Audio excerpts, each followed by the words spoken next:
folks. Welcome back to the iHealth channel, iHealth Radio, the ABC network, with your host, Hurricane H. New day, new show, an awesome topic, a topic we can never have enough of. It's the discussion about how we can be better and well. And I think that's if we're living, we want to be, living a life of, wellness and health and, the vibrant stuff, right? And so my guest today is going to take us through a journey. First thing is her story and how, she had to deal with a lot of things and then, found her wellness. And not only that, she turned everything, in a nice 180 degrees to a better place. And now she's coaching people and helping them get that same vitality in life. And yeah, so that's what we're going to be talking about today. So wellness and health and all the good stuff what we need in life with my guest, Whitney Prude, and she is a practicing board certified clinical pharmacist. So she's a pharmacist and she's also a certified wellness coach through the Mayo Clinic. And I think we'll get more clarification on how that works. She has her own company and the coaching. So CEO of Whole and Happy Living. And yeah, that's plenty right there. And I'm gonna I'm gonna stop, and we're gonna allow Whitney to come on and talk to us a little bit about her story because there is a story there, and I think that story we can benefit from, especially our younger generation who is probably going through that whole initial state of life where you're going through the work and you want to deliver and you want to just go crazy and prove yourself to the world and make a name for yourself in the career path. All that stuff is great, but it comes sometimes with a toll. So we're going to talk about all that stuff with our guest Whitney. Whitney, welcome to the show. Thank you. So excited to be here. Thanks for having me. Oh, a true pleasure. And again, I was reading through your stuff. Before we even get into this, the details about your being a pharmacist and all the stuff that you've done later, let's talk about your initial, life and all the things that you've, I guess, gone through that led you to health, and so on and so forth. So let's go there. I don't want to break, I want to get a little suspense still here, for our Yeah, audiences. for sure. So you want me to start like with my life story of how I got here? Yeah. Yeah, yeah. Okay. Well, it's a pretty interesting life story. Yeah, Yeah. absolutely. And Well, yeah. I'm Go happy ahead. to share it. Um, so I mean, I usually when I tell my story, I usually go back about to my teenage years, right? Like I had starting out, I had a pretty decent childhood, but things kind of got rough at home. And when I was 16 years old, my parents went through what I considered, as a teenager in my life to be a pretty devastating divorce. And at that point, I mean, that was everything that I knew in my life. And so I felt like my whole world had crumbled. My family crumbled. Family relationships felt like they were in complete shambles. And I mean, it was miserable. I was miserable. I didn't know how to deal with it. And I honestly, I did what most humans do, which was I tried to find a way to survive, right? I tried to, kind of bury the hurt, tried to just find ways where I could keep moving forward. And I remember a pretty distinct time period during my parents' divorce. There was this moment where I was backing out of my driveway and I thought to myself, I'm a teenager. I could completely rebel. I could have it ruin my life or I could overcome it and make something of it. And I remember very distinctly making the decision that I wasn't going to use this as an excuse to make poor choices. And so I distinctly remember that moment in my life of like, no, I'm going to stay true to myself and I'm going to reach my dreams. And so that was the moment for me where I said, hey, you know what? I'm just going to become super focused on becoming a pharmacist. That was my dream. And so I dedicated absolutely everything to it. I was an overachiever. Just hands down. That's how I was. And I worked incredibly hard. I was working 3 jobs to earn money. And then when I got into pharmacy school, it was incredibly exhausting, and really actually ended up pushing me past my limits of being able to cope. Right. So I was hiding a lot of things. I was covering a lot of things up. And if you asked me at that point in my life, I would have told you it was like, I'm fine. Everything's fine. Right. It's like when everything's on fire in the background, those memes where it's like, I'm fine, it's fine, everything's fine. And then it's like everything's up in flames. But I legitimately thought that I was fine. And towards the end of my first year in pharmacy school, I remember one moment really, really vividly where I had been sitting through 8 hours of work, well, of class actually, and I got home. I was completely exhausted, and at this point in pharmacy school, I was in zombie mode. It was like it had pushed me beyond anything, that I had experienced before. And I just remember I walked down into my room, one evening, and I just crumbled. I just crumbled to the floor. And I laid there. I don't know how long I was on the floor, but I just laid there and I sobbed and I sobbed and I sobbed. And that was really the first time in my life where I was really willing to accept, like, okay, like I'm actually not okay. Right? Like I've done a good job at covering things up, but I'm really not okay. So I accepted the fact that, it's like I needed to get help. I needed to, go to therapy. I started reading every self-help book that I could get my hands on. I just wanted to learn and figure out why I was so miserable and why I was so exhausted, so overwhelmed. And I realized that like pharmacy had pushed me to my limits of what I could cover up and what I could handle. But it really wasn't pharmacy that was causing my meltdown. Like my meltdown was, the broken relationships, all of the conflict in my family, all of the, feeling abandoned, abandoning myself. It just so many things that were so unhealthy in my life. And I no longer had the capacity to cover it up.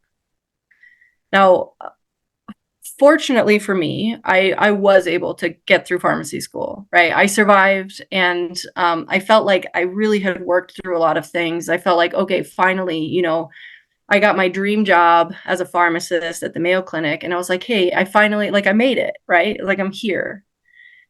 And just as soon as I felt like everything was finally good to go and I could live life, it was only 9 months into my job as a pharmacist that I started to get this pain in both of my wrists. And within 2 weeks, I could no longer do my job. I couldn't use a computer anymore. So I thought, hey, you know what? Like, I'll let them rest. Like, I let my wrists rest, let them heal. And, everything, everything will be fine. Everything will be back to normal. And what ended up happening was I ended up being diagnosed with an autoimmune disease. And within 2 months, I was severely fatigued, weak. I was in an incredible amount of pain. And I ended up in a rheumatologist office where, I finally realized at that moment that my life was never going to be the same. It just wasn't. I wasn't going to have the physical capabilities that I had always had. And my career would never be what I wanted it to be. So I was a 28-year-old. I was nearly bedridden. I had a $200,000 student loan hanging over my head. And I'm like, what in the world am I going to do now? So that's where I just started, I started searching for, what would I do next? If I can't be a pharmacist, what would I be? And that's where I came upon, public speaking and coaching. And while I was sick and in bed, I would spend, all day and all night in bed. I couldn't hardly do anything. I could maybe just shower in a day. Like I literally had no energy. And so I was like, hey, you know what? I'm just going to start building a program, building a business where I can help people to avoid a question that goes over and over again in my head. And that question is, what if I had lived differently then? How would my life be different now? So Whitney, let's hold now, Yeah, because I think this is like we're gonna do like the suspense like part one and part two, right? So this will be sure. like so just listen to your story, and that's why I introduced the idea that your story, we need to hear it because uh, divorce today is a high number. I mean, let's just call it for what it is. I mean, it's many couples, get divorced. I think statistics are like in the 70%, mark, right? It's a pretty high, and most of these folks, probably have children at any given age, and so Yep. this is not just your story. It's a story of many, and people deal with it different ways, and they can have serious after effect, the aftermath, right? Things can be not really the best outcomes. It depends on how people take it, right? And some people Yep. take it a lot more seriously than others. But at the end of the day, there is an impact no matter what. And psychologically speaking, there is. Mentally speaking, it does have an impact. Even when you try to make it work and the parents try to fix it, there's still some sort of a stain that stays there, and depends on the individual child. They things can go one way or the other. Some people go to addiction, some people go to drugs, some people live and that's it. They go to crime. I mean, it could be literally that different, that bad. Or it can be, in your case, I'm just gonna go like super, build myself and just kind of like, blank everything out and just do what I gotta do and become this super, person, because I don't want to think. And the reason typically we do that, and we're supposed to do that, or at least our mind says let's do that, is usually just to kind of drown ourselves into something else and just kind of basically never think about the stuff. We just focus on what that's ahead of us. So you set a big goal and you go for it, and that tends to help, to a degree. But we overdo things, which is typical for us as humans. When we try to avoid something, we'll do everything opposite not to get there. But then we might just overdo things, and everything that is an extreme usually is not a good thing. I mean, any type of extremism, for anything in life is bad. If we drink too much, we eat too much, we do things, we dance too much, I don't know, whatever we do, work out too much, everything can have an impact on our lives, and probably not in a good way if we go it to the extreme. So you want to have everything moderate in the right, balances. But you did it. And pharmacy, as you said, is not a picnic. I mean, you go to med school, pharmacy school. I mean, you got to put in the time, the effort, the energy. I mean, it's not easy to become one pharmacist. And I mean, I mean, for me, just personally, I admire pharmacists. Just the fact that you learn all those molecules and how they work and the interactions and this and the other. I mean, it takes a toll. I mean, your mind is really just like, you're looking like formulas in your brain. I mean, it's a lot. I mean, I know it becomes easy like everything else. If you practice enough, it becomes you, but nevertheless, it goes through a lot of things. Plus you have the stress of you gotta put through the school. The school system is expensive. You said it, 200,000, in debt already. And that's actually a story again for the majority of us, at least in the States. That's really the reality of things. You go to college, a 4-year degree, you're looking at a couple 100,000, if not more. Depends on where you go, right? And Yep. so that's even at the cheapest, you probably hit at least a 50,000. I mean, I'm talking about like you go to bare minimum and still going to be an expensive, piece. So you're coming out already with that. Now you're talking about you've overexpended yourself, but you're right. Now you are a year in, you're doing all this, you're pushing yourself too much, too hard. And Yep. because again, you're trying to just distance yourself from everything that's happening. You don't want to know here, but you are doing everything that you can to camouflage that. But we all do that. Actually, I can speak to it myself. When we get overwhelmed and stressed, we try to find something to kind of take our attention away from that, for whatever stressing us out. And sometimes, we keep pushing and try like, that nothing's going on. I'm good. As you said, I'm good. I'm good. Only to know that we're not really good, because typically we don't talk about it. And I think I would say myself, like a lot of things you keep to yourself. You don't want to share with anyone. What goes on here, it stays here.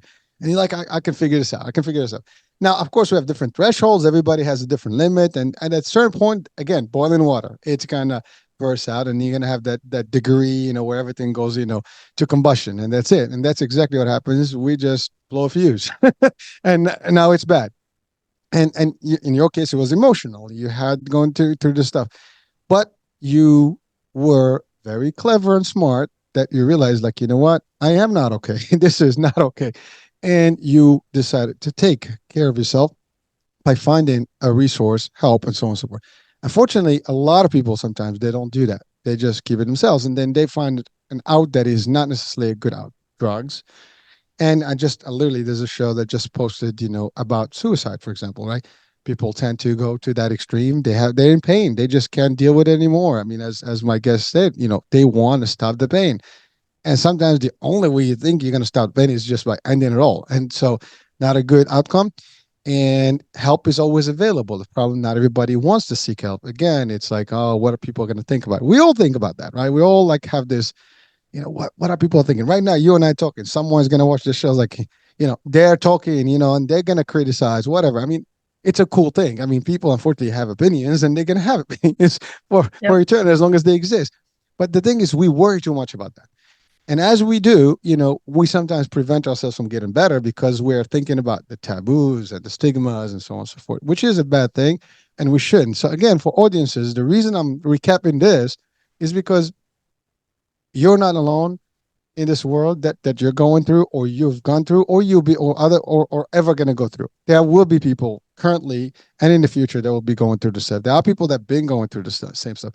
Sometimes listening to a story like yours can at least wake them up and give them a little bit of, hey, listen, it's going to be okay. We can do better. There is a way out.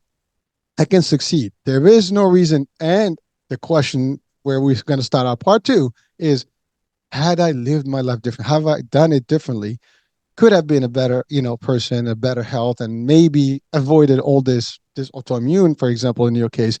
Which, by the way, Yep. again, you push the body to a limit, the body is going to go out of whack and it's going to start fighting its own self.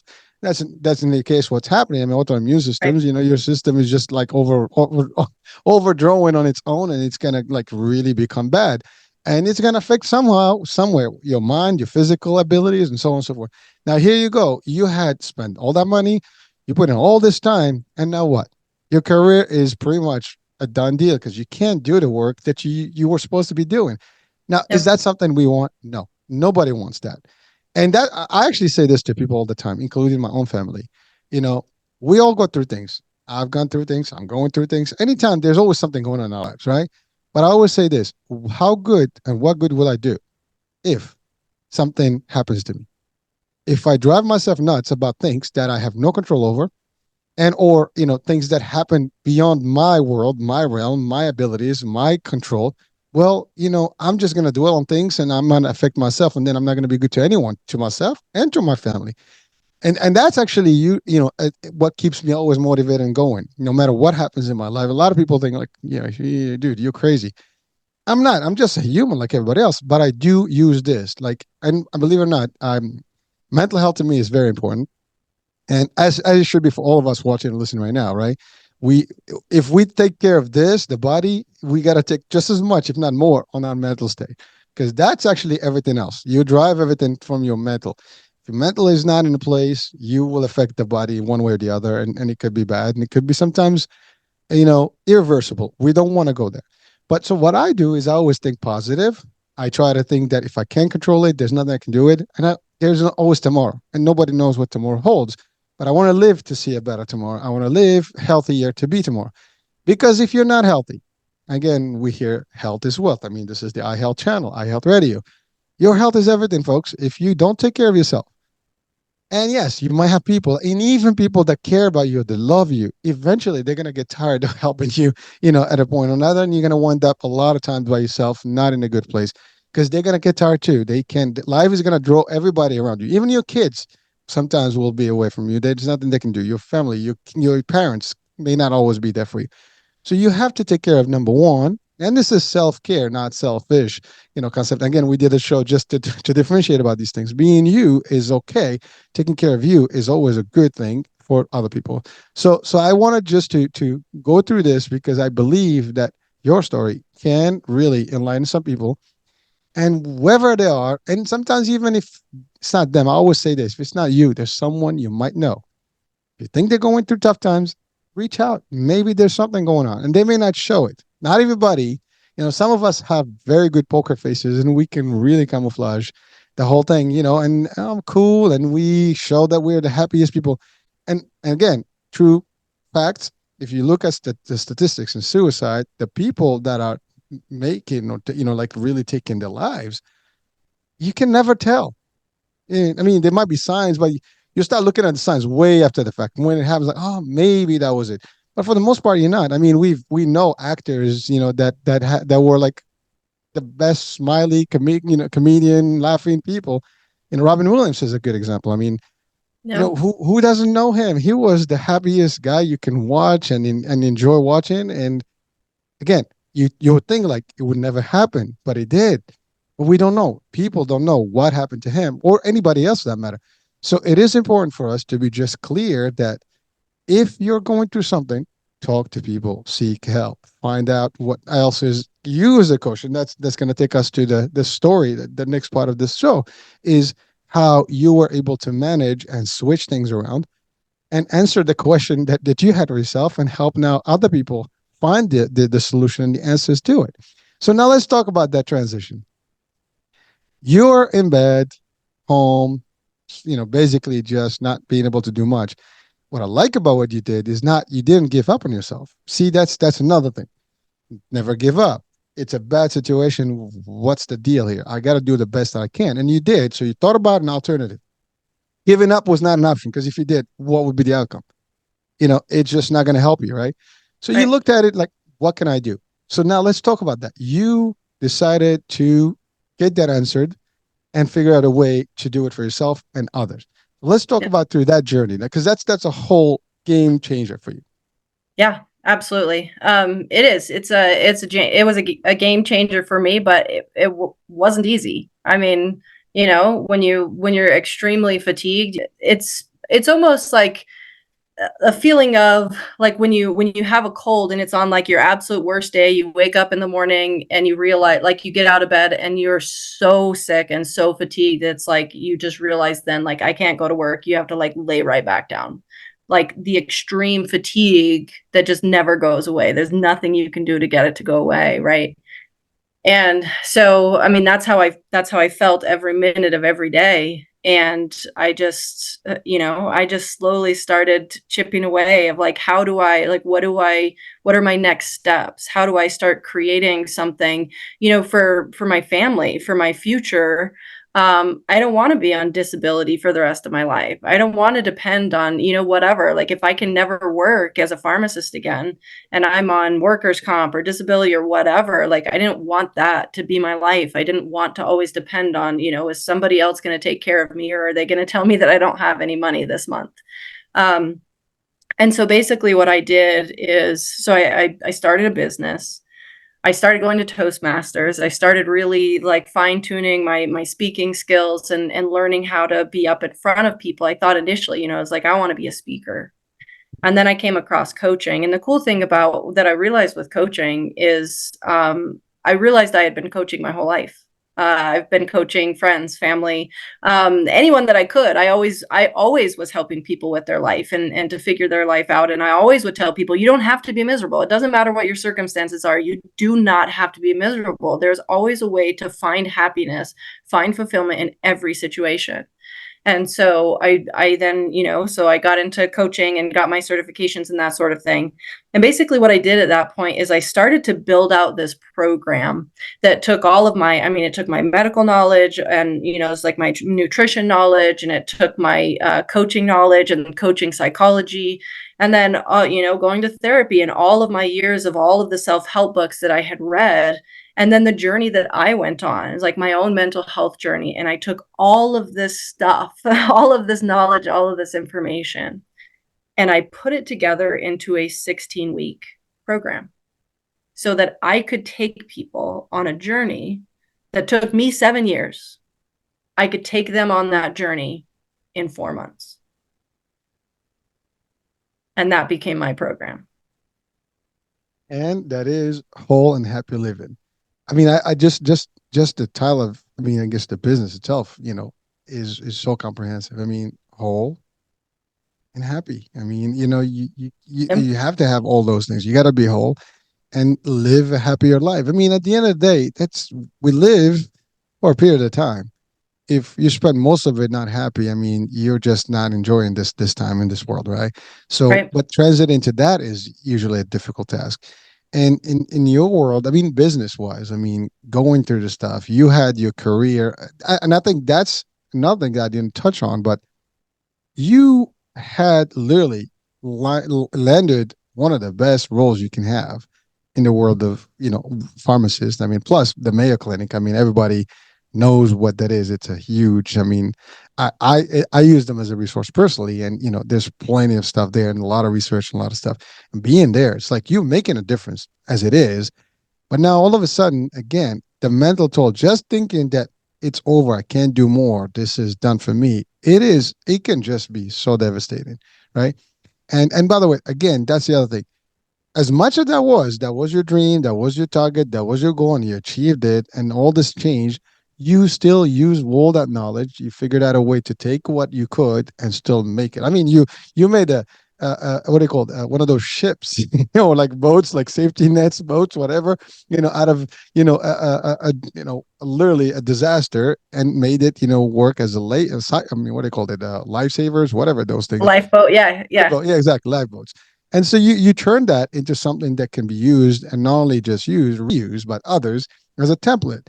And it makes a huge difference. And you do, like you said, I love what you said, that you've done this before. I mean, coaching. And that's the thing. Most of us coach all the time. As a matter of fact, I mentioned opinions.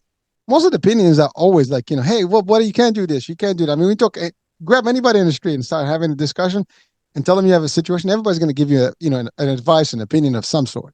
So they're kind of coaching you without even knowing. I mean, they try to coach you into something, right? And Yep. that's the thing. Like, we all do that, and we do it with our friends, we do it with our family, and even your parents. Sometimes you coach them and you talk to them like, "Hey, mom, dad, mom, you can do it." So it's part of who we are, but it's just like refining fine tuning these things and making them a good practice where you can do and make a difference. Now, question to you: the mental health, you know, was the real root cause of, well, it's not the root cause, that's the after effect of the family matter, right? Yep. But that impact itself was enough to almost destroy your life. So what would you tell people today, you know through the coaching program or just in person? What would be some advice that someone has right now to take from this show, that I would not do this, based on your story? I mean, I think the bottom line is that we have to take care of ourselves. And, when I take people through my program, I didn't realize that that's what I was creating, but I was creating a program where people essentially find themselves and they learn how to prioritize themselves and show up for themselves. I mean, when it feels like your whole world's crumbling and that there's nobody there, you're all alone. Nobody's showing up for you anymore, right? And you keep trying to show up for other people, and you keep trying to, get people to notice you or be grateful for you or whatever, so that you can feel like you're worth something, right? What the ultimate goal is how do we actually find that worth inside of us? How do we get that to come from deep down inside, so that we can actually be the ones to emotionally show up, be the ones to actually meet our own emotional needs, to love ourselves, right? And to realize that it's not selfish to take care of ourselves, to take care of our own health. Why should we take care of everyone else and forget about ourselves? Like, it doesn't make sense. Why do we value everyone else more than we value ourselves, right? And it's because we're trying to feel like we're worth something. So really, the process and the journey that I take people on is finding themselves, finding their true selves, and then defining what they want their life to be. We can actually control all of it. Now, there are things, so I can't change my health, right? I can't make my autoimmune disease go away.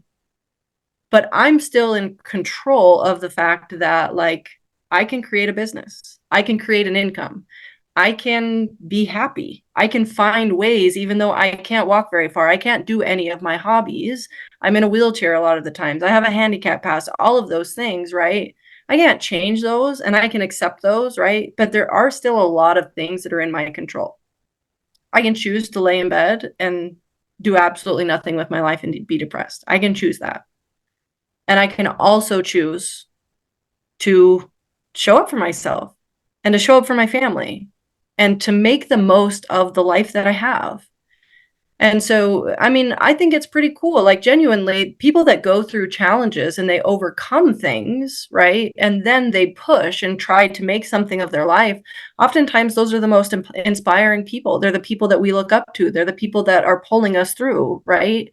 I mean, I look at a role model for me of, when I was sick and I was starting a business and I was like, aren't there some celebrities that are like sick or whatever? And so I started looking into Lady Gaga, and that started to become, one of those polling inspirational people that's like, you can still do this when you have a chronic illness. Like, you can still fight, you can still put in the effort, you can still be successful, you can still have a successful life. There are always things that are in your control, but we have to be willing to realize how much we're worth and keep fighting for it. Well, first things first, we are priceless. You are priceless. And that's you. Everybody that's watching, and listening, no matter what people say, no matter what people think, no matter what people try to convey, know this: you are. There's no price to any one of us out there. There, you cannot put a tag number. I mean, yes, humanly speaking, you could, but in reality, that's not the case. And it's really what you put your worth as yourself as well. You set your own, literally unlimited or infinite price, if you want to call it that way. But I love what you said, that you have role models and inspirational stories, out there. You mentioned Lady Gaga.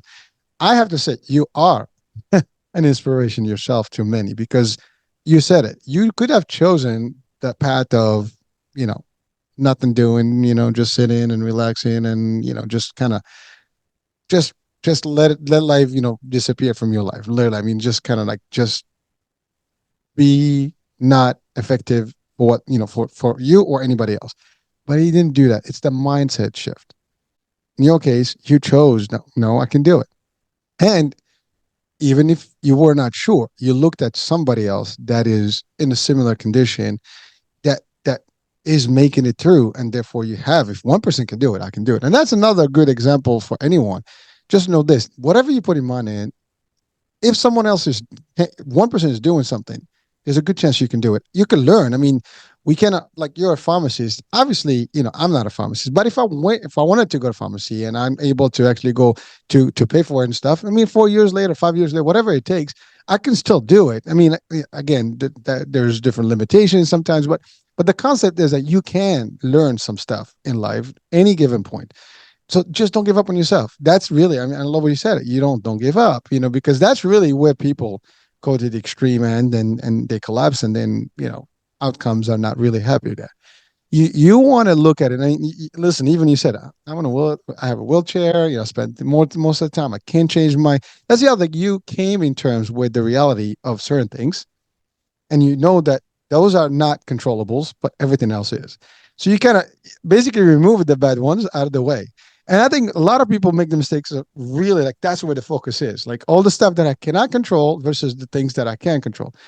And yet, when you did that, you'll find that there's plenty out there that you can still do, that you can make up, and you make adjustments. And by the way, it's easier said than done. Yeah, someone can say, like, well, Hurricane, what do you know about this stuff? Well, believe me, sometimes it's health, sometimes it's financial, sometimes it's family. There's different types of misery that we can all go through at any given point, and it's how we deal with it.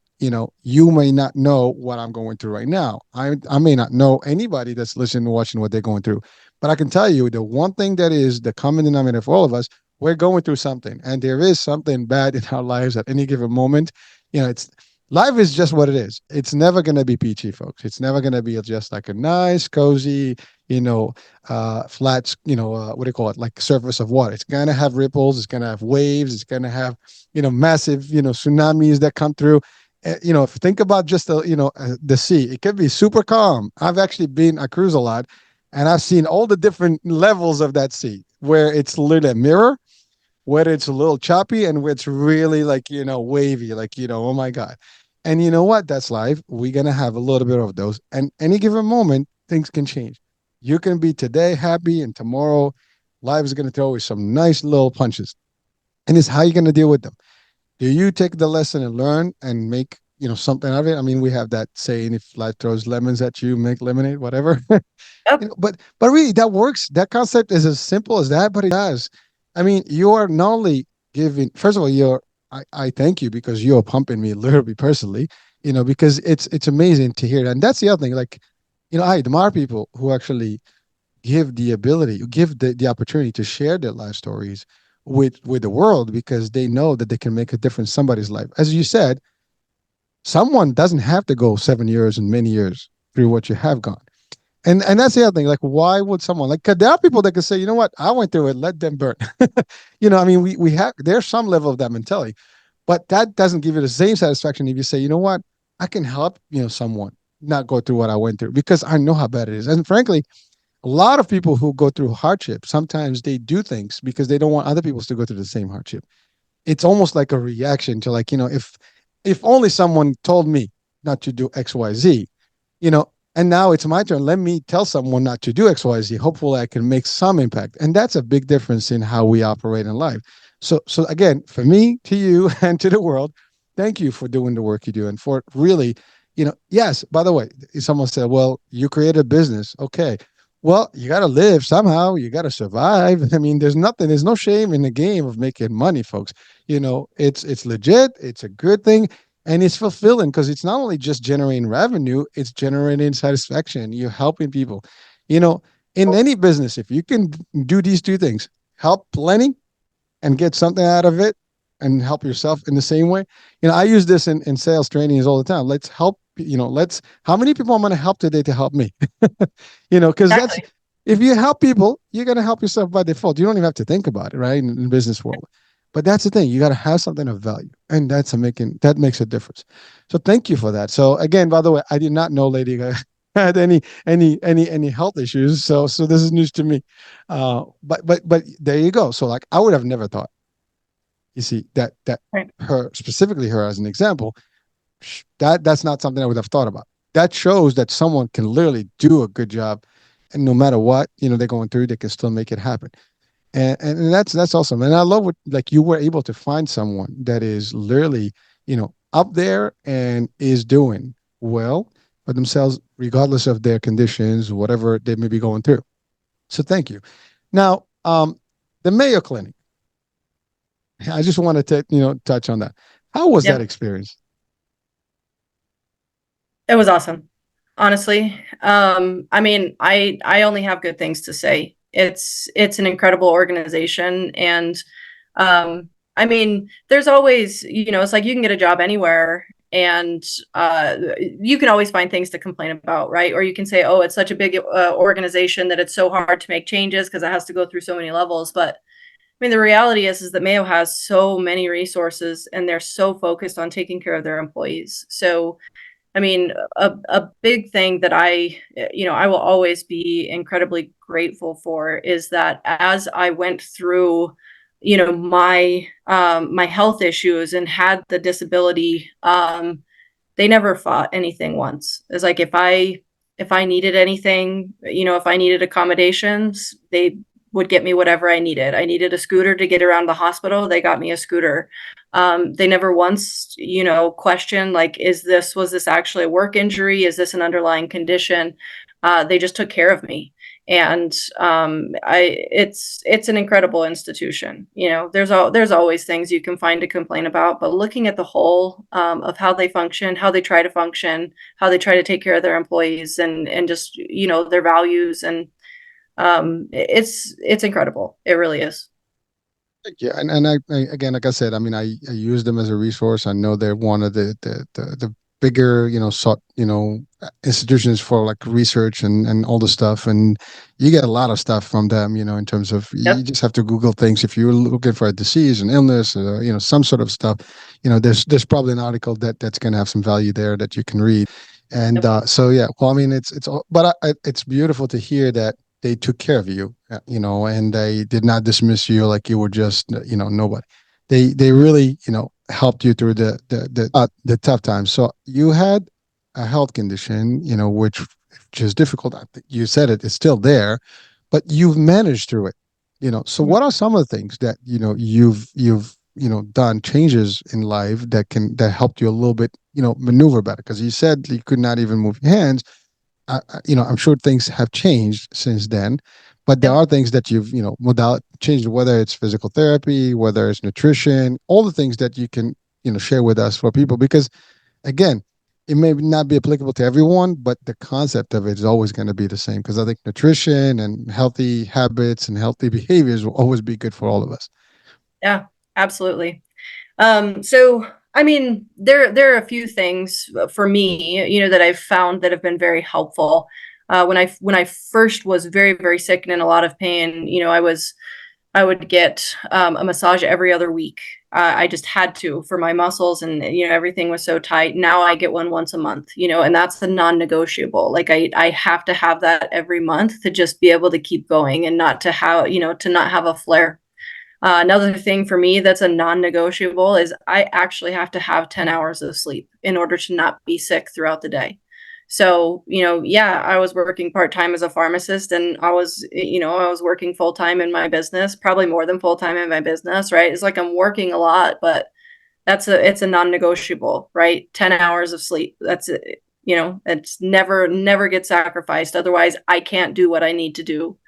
The other thing for me, I mean, I really can't exercise, right? So I can't walk very far. I can't stand very long. So I can't do a ton in form of exercise, but I do try to keep my stress low. And then my nutrition is another thing. It's like I eat very healthy. And I have to be careful too, because when you're not moving, like I'm not moving all day long, I could gain weight very, very easily. And so I have to be very careful with my nutrition, and not just like my calorie intake, but being careful with it's like making sure that my body gets the nutrients that it needs, because otherwise, if I don't, I do feel sick. So a lot of times, like, people can eat whatever they want and they don't see immediate, repercussions of that decision.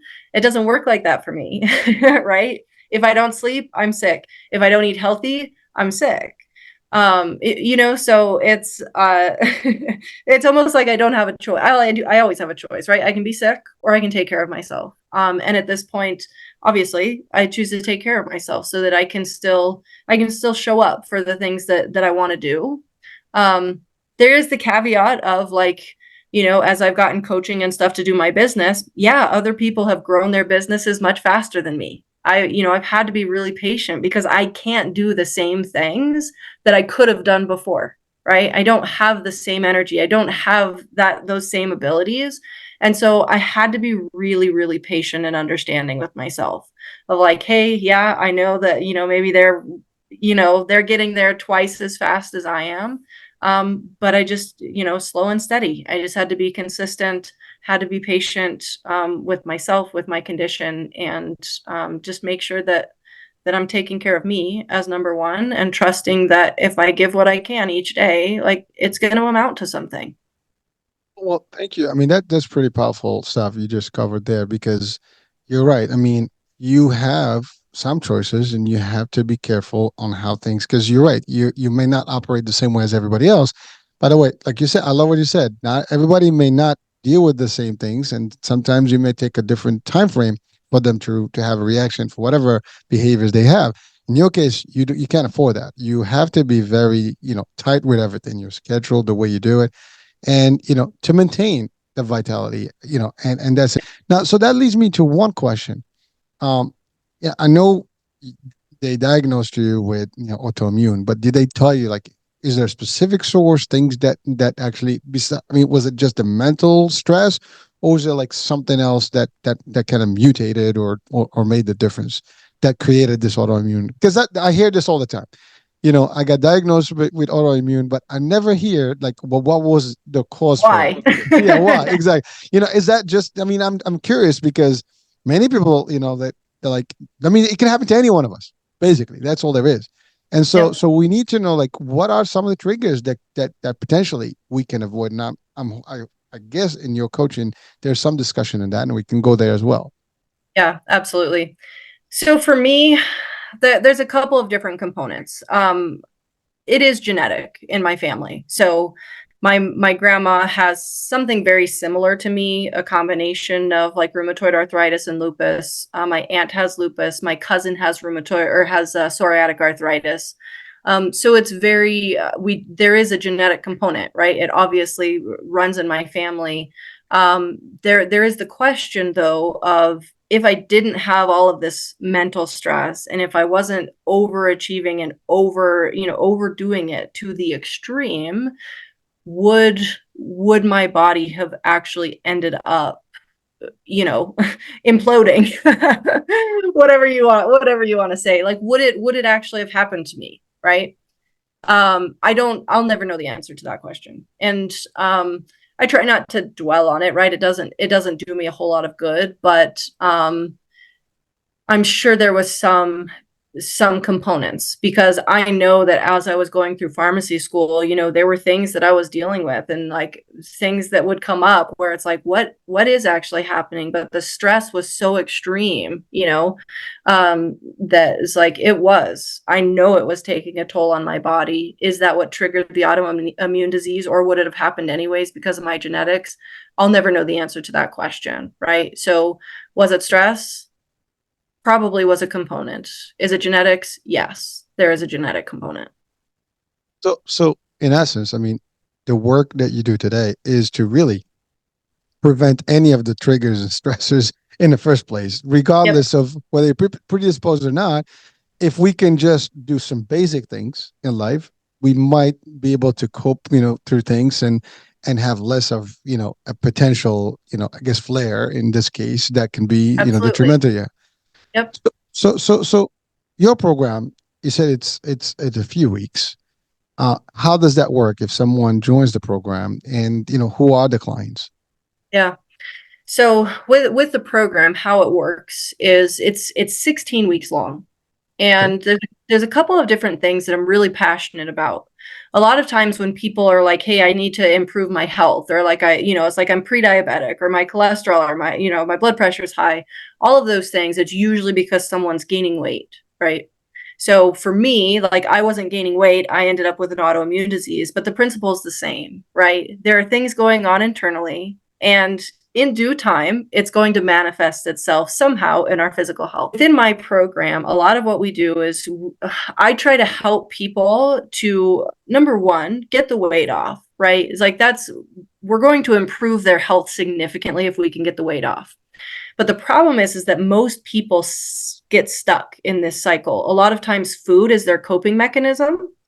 And so even if they do any of these diets that are out there in the world, right, that is like a quick fix, they can lose the weight. But because of the mental and emotional component, because they're always going back to food as a coping mechanism, right, they're always circling back. It's always going to bring you back. Whatever internally is driving your behaviors, your actions, and your decisions, you're always going to come back right where you are. So what we do in the program, yes, we do help people lose weight. Yes, we do help with the nutrition and help, the exercise, and give a lot of coaching to keep people on track. But there's two components that help people to really transform their lifestyle that can last long term. And that's one, overcoming the mental and emotional barriers. Why are you where you are in the first place? What is it that's causing these things? Is it from your childhood? Is it a past relationship you were in? Is it, the way that your parents treated you, or you have low self-worth and you're just trying to accomplish something in the world, so you're always putting yourself on the back burner? There's a million reasons of why we develop certain things that we do and the coping mechanisms that we do. But the reality is that if someone wants to get healthy, and food is their coping mechanism, and they want to lose weight, they're never going to be able to keep it off unless they first address the underlying root cause of why they've gotten there in the first place. And that's what we focus on. We help people to overcome that aspect. We give them all the education that they need to be able to maintain this long term. And then we help them through the weight loss process. That's something. I mean, literally, you hit it right there. I mean, it's a vicious cycle. It just keeps going. Once you're in that, you keep, going back to the same thing. Like, it's easier for me. I just gonna binge, and it gives me a little nice satisfaction, but it's temporary, and then I have to deal with the nonsense that comes with it. But you're right. If you can eliminate why you're even doing that in the first place, you can do it. And this goes to that where you discovered your situation and you had that collapse. You started literally like, it's okay, let me ask, let me figure it out. And that, I mean, unfortunately, I think at that point your body is already starting to get, attacked, on its own, right? I mean, attacking its own. At that point, it probably, maybe that was, you didn't see it then, but I think that was already like a point of no return internally, that it was already triggered. Like, it's like a chain reaction that is just, happening until it's just gonna boom. And then now you have the whole aftermath or after effect. But I think for a lot of us, that watching right now, listening, your advice is really, hey, listen, there is a way to do this. Let's clear all the bad stuff out and make sure that all the little things that you use to cope with them are not even necessary. Because if you can eliminate that, there is no reason to worry about them. And therefore, you're going to live a happier and healthier life. I mean, again, there's always a risk. I mean, as you said, things could be genetic and they can stop, but can you potentially reduce the risk? Can you potentially, even eliminate even the outcome if that's possible? You can. Now we don't know that, but as you said, we just got to do the work, and that's all there is. If someone is, and that's my other part of the question is like, who are the clients? I mean, it can be anybody, as you said, diabetes, can be anybody going through some sort of emotional, predicament, correct? Yep. Yep, absolutely. And that's, I always at the end of my program, when I have a client that finishes the program, I always ask them the question because I'm always curious, who would you say this program is for?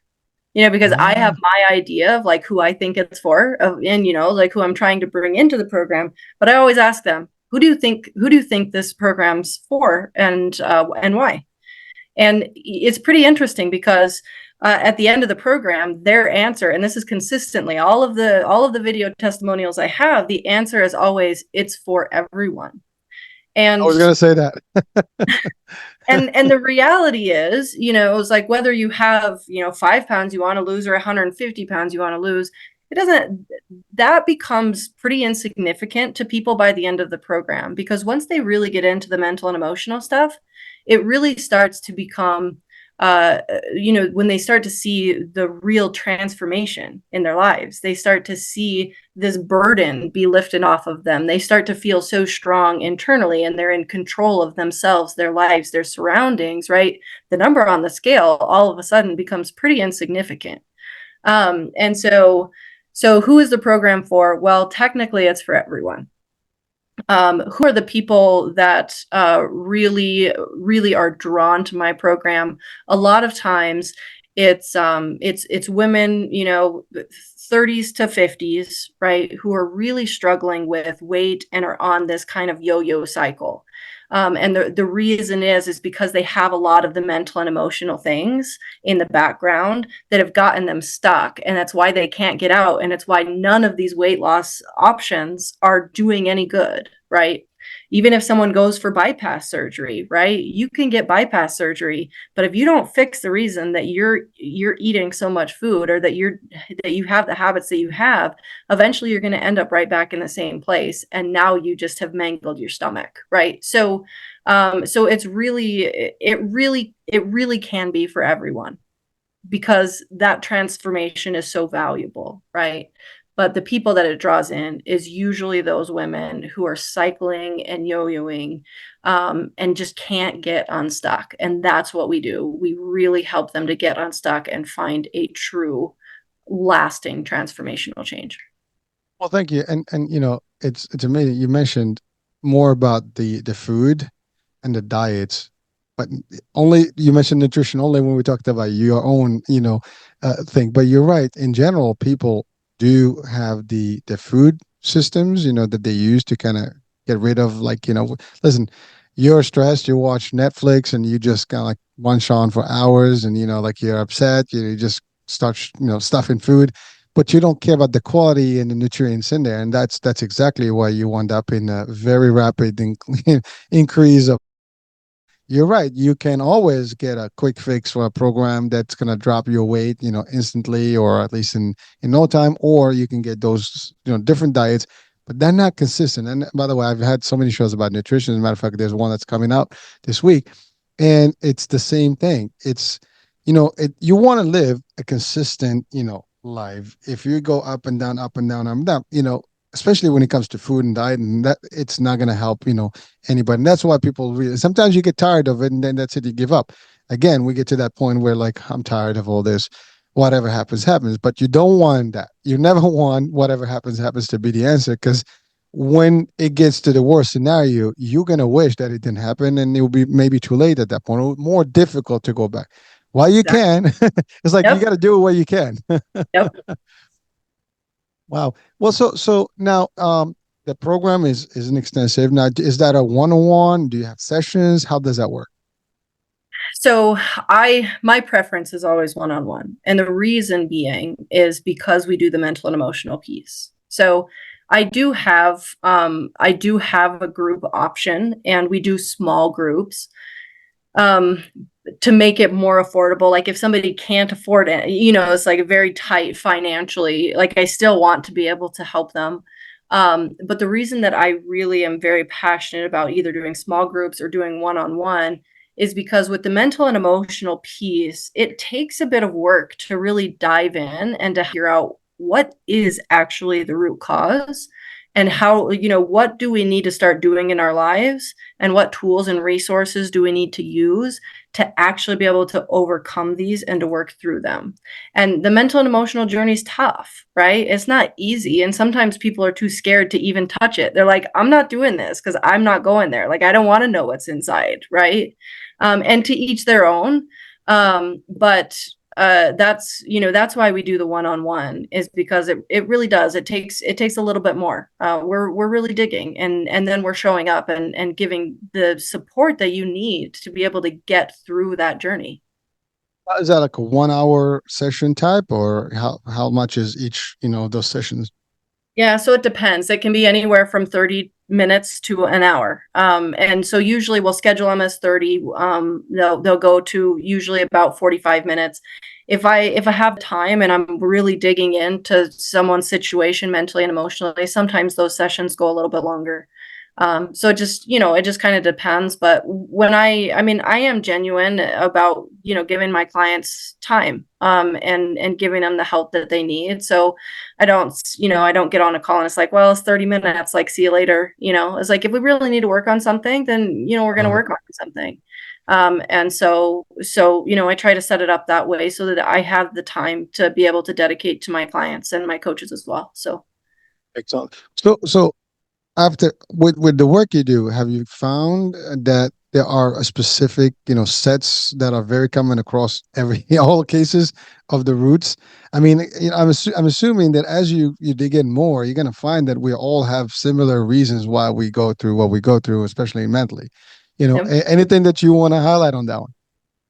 There is a very common theme. And Okay. I did not, like I think I mentioned this, I did not expect this when I built my program. I did not expect, like, my program to be all about finding yourself and showing up for yourself.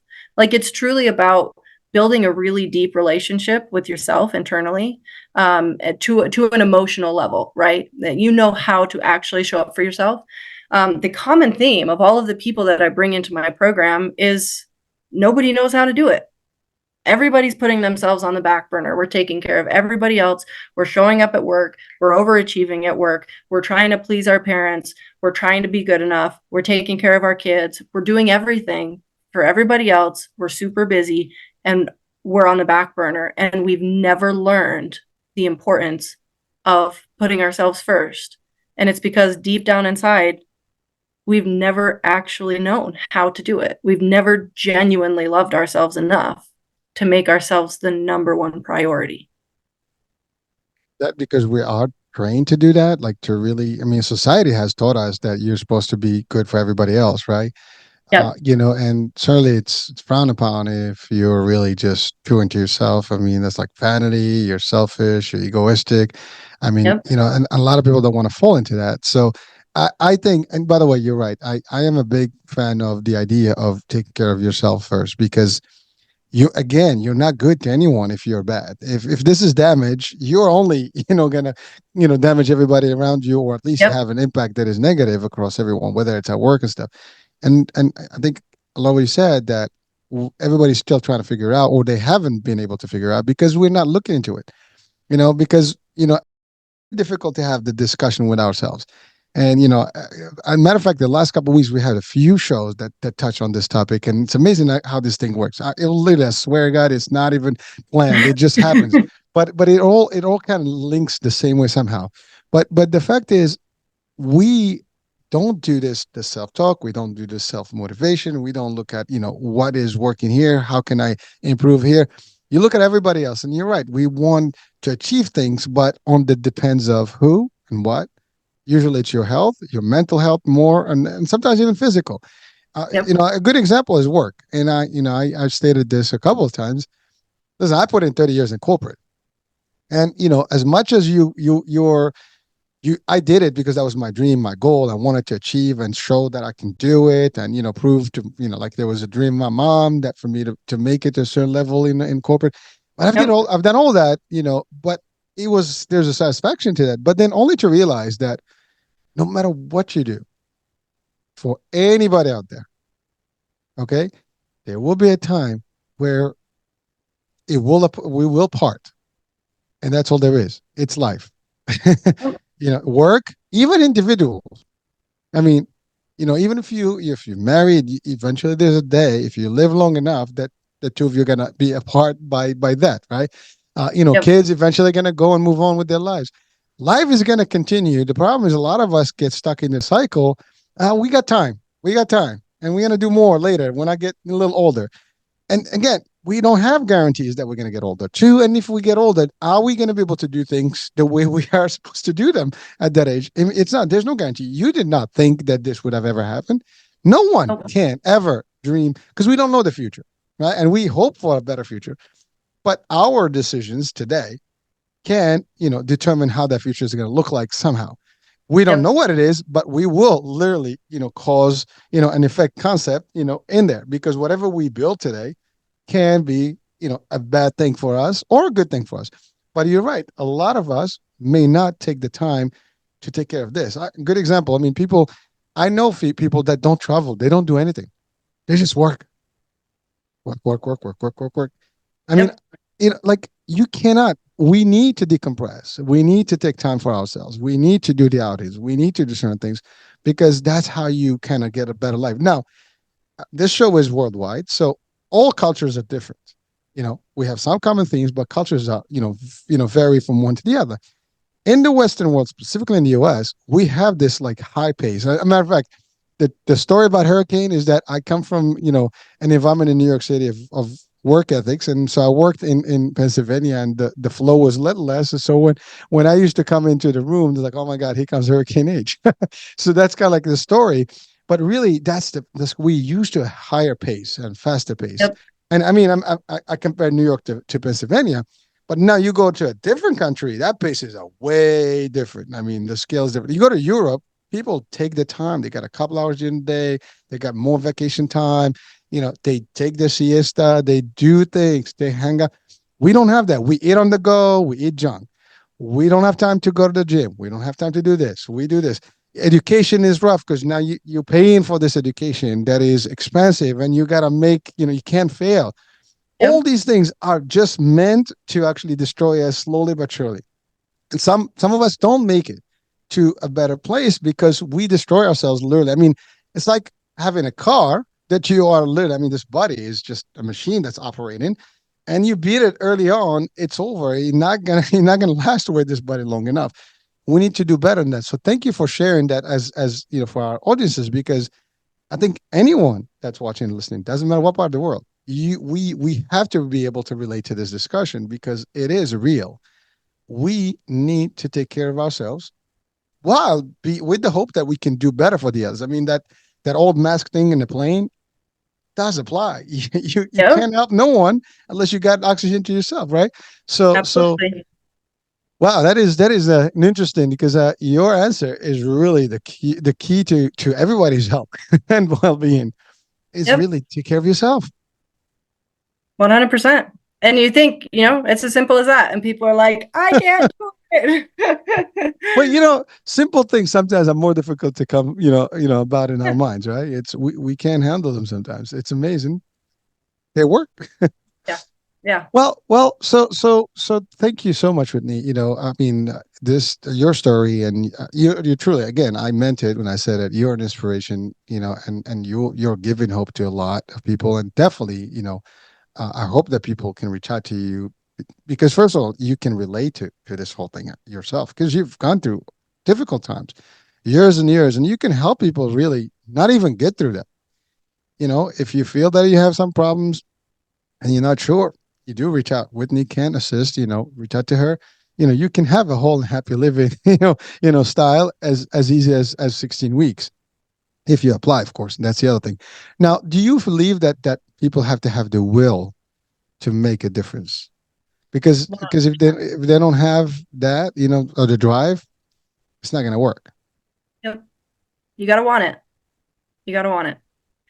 And that's just, if you have the desire to do it, you have desire and you make the decision that you're ready to change, yes, you can have, us, a coach, mentor, help you, right? And kind of pull you along until you really get the results where you're like, yes, you're motivating yourself, you're keeping yourself accountable.